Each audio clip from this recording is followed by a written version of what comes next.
அஸ்ஸலாமு அலைக்கும் வரஹ்மத்துல்லாஹி வபரகாத்துஹு.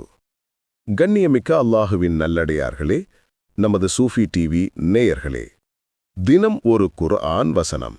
அஊது பில்லாஹி மினஷ் ஷைத்தானிர் ரஜீம். பிஸ்மில்லாஹிர் ரஹ்மானிர் ரஹீம்.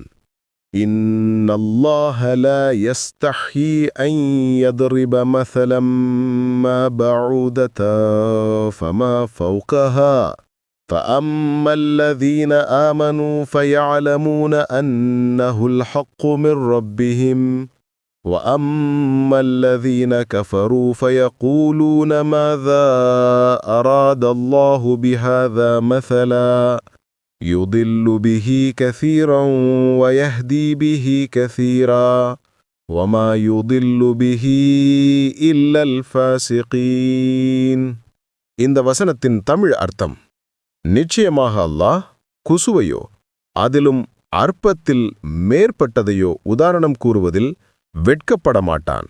இறை நம்பிக்கை கொண்டவர்கள் நிச்சயமாக அவ்வுதாரணமானது தங்கள் இறைவனிடமிருந்து வந்துள்ள உண்மை என்பதை அறிவார்கள். ஆனால் இறை நம்பிக்கையற்ற காஃபிர்களோ இவ்வித உதாரணத்தின் மூலம் இறைவன் என்ன நாடுகிறான் என்று ஏளனமாக கூறுகிறார்கள்.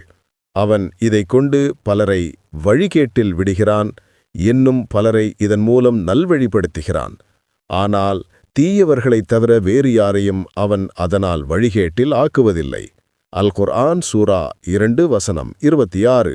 இப்னு கசீரில் விளக்கம்: ஹுமுல் ஹாசிரும், அவர்கள்தான் நஷ்டவாளிகள் என்றார்.